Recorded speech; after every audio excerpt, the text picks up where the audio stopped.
Hello, how are you going? So, one of the best things about being a nerd is that I get to wear skivvies when I'm doing my marketing videos. If you follow me, you'll see that as soon as the weather gets cold, I'll be wearing skivvies and cardigans all the time.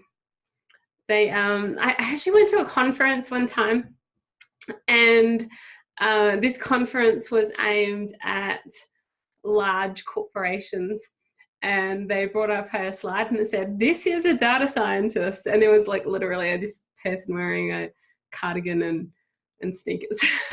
So, hey, one of the perks of the job. So you too can become a data scientist. Anyway, so today I'm going to talk about why you should care about what time of day visitors are coming to your website and how to use that information.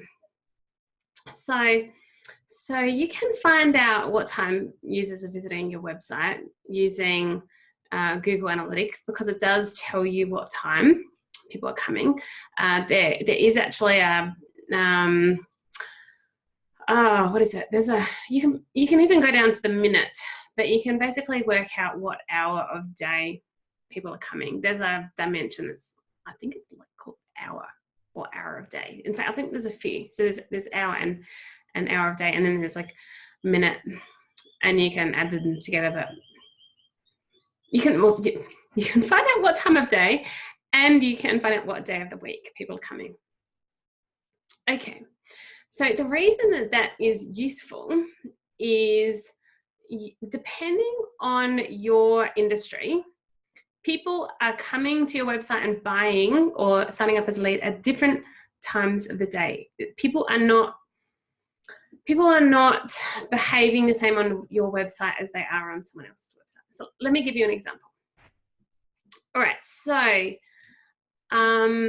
let's say you're a car yard, and the majority of people are coming to your website. They're wanting to look at cars on a Saturday. So they might be coming to your website and signing up as a lead at Saturday morning at between 8 a.m. and lunchtime, I don't know, 12 or something. Obviously, they're coming to your website at other times, but they're coming to your website specifically to sign up as a lead at that time. Or another example, let's say you sell products for mothers of babies. Now, and I discovered this recently because I was working with a client who sold products for mothers of babies.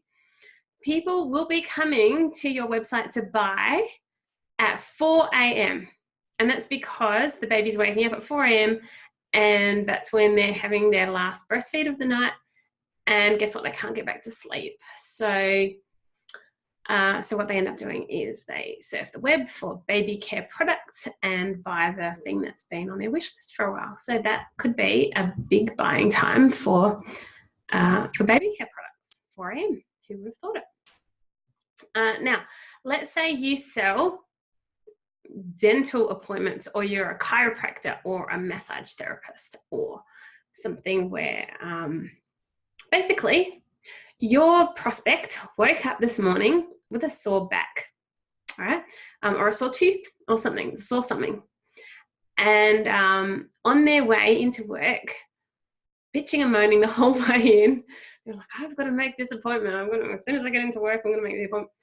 Either they're going to make the appointment while they're on the bus, or they're going to drive in, get into the office, and then make an appointment. So you're going to have a large spike of users at 8 or 9 a.m. Well, there's plenty of other examples. You might find that people are looking for real estate after dinner when they've put the kids to bed. Or maybe you're a restaurant. People are going to be looking for you at dinner time or at lunchtime. So it actually matters what time of day people are coming to your website.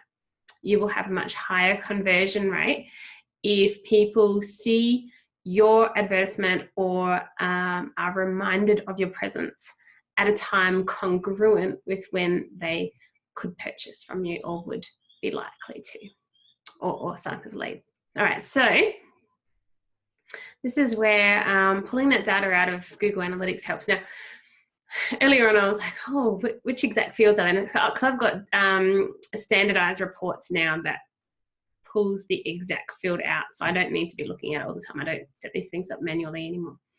But I have a report, and what it does, it shows you what time of day users are transacting and also what time of day users are interacting.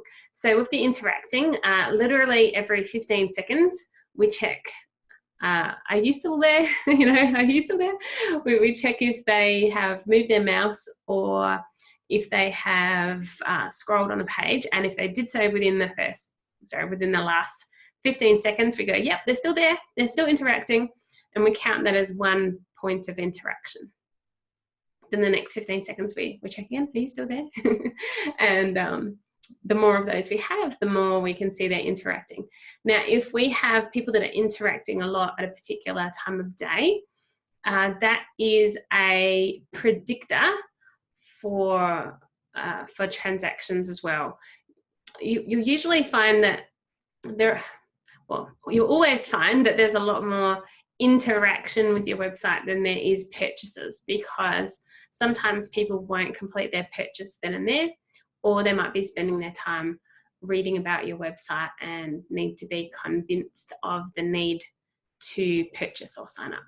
And that's where your remarketing comes into play. Now, what I often find in this engagement report that shows time of day is there'll be certain times of day, like for example, the example,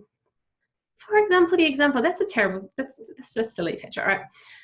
For example, the breastfeeding mother at 4 a.m, we can see on the graph that at 4 a.m, we have a sudden spike in engagement. Even though there won't be a huge number of users at that time of day, there'll be a sudden spike of engagement at 4 a.m, because that's when all the babies across all the world are waking up. And there'll be a sudden spike in revenue per user at 4 a.m. as well. So we know that that particular audience, we don't want to be turning off advertising at 4 a.m. The other thing though is if you have large spikes, let's say you have large spikes after dinner, like you might have a service where people want to sign up after dinner or in the evening. You don't want to have a situation where your ad budget has run out by lunchtime. That's going to be really sucky for you, because then all of your competitors who have a bigger ad budget are going to be getting all of the evening people, and that's when they want to convert. So if you have, basically if you have a budget which is less than the total number of prospects that are out there searching for you, then you want to optimize your budget to be released at times of day when people are more likely to be buying or signing up for something.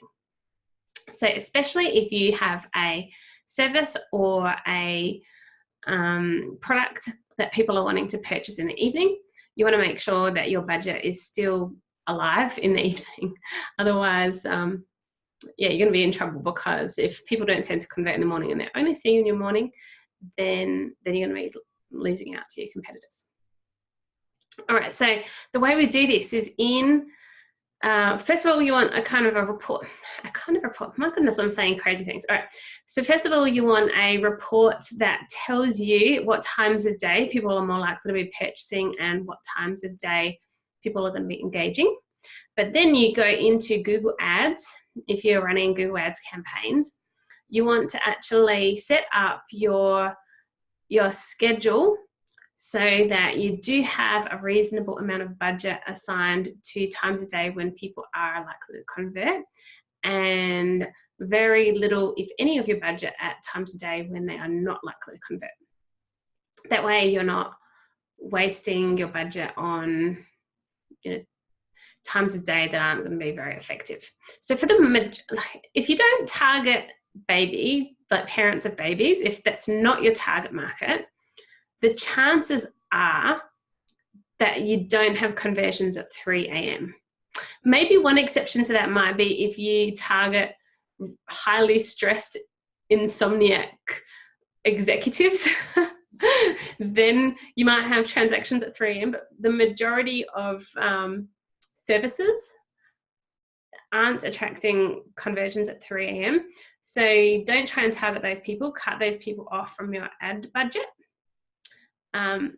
Because unfortunately there might be some random zombies who are logging in at 3 a.m. and typing in the types of keywords that'll trigger off your ads, and then you'll be paying for those people that aren't likely to be converting. So,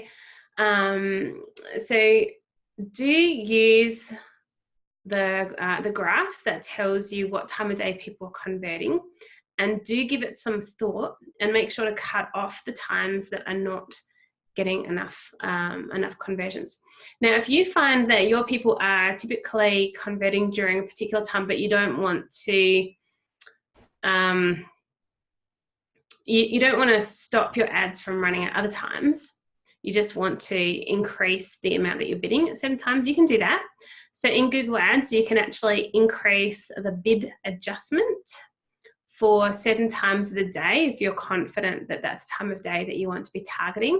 So if it's a really good time of day for you, you want to have a larger bid adjustment. So you want the bid adjustment to be in the positive numbers. So if you have a bid adjustment of, say, plus 10%, then it means that you will be bidding 10% more for users at that time of day.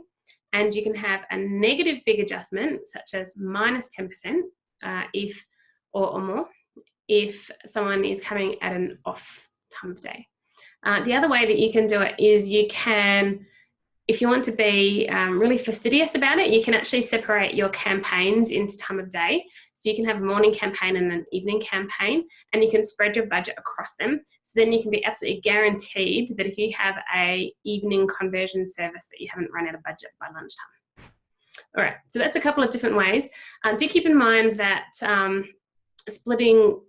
anytime you split campaigns, you can be in a situation where you have too many different campaigns, and that can confuse you. So you don't want to be in a situation where it's hard for you to tell what's working and what isn't, because you're splitting your pie into too many pieces. I would only do that if you were really needing to ensure that your budget got spent at a particular time of day. All right, well, hopefully that is helpful. Sorry about me coughing in the middle of that. And if you want to subscribe for these kind of tips, you can do so by coming along to my blog website, which is at www.petramanos.com. You can, I think across the top, you should see like a little ribbon that says subscribe. If you click on that and sign up, you should get tips and educational pieces from me a couple of times a week. Otherwise, you can head on over to YouTube and you can subscribe to my channel there. All right. Well, I hope you have a wonderful day and speak with you soon.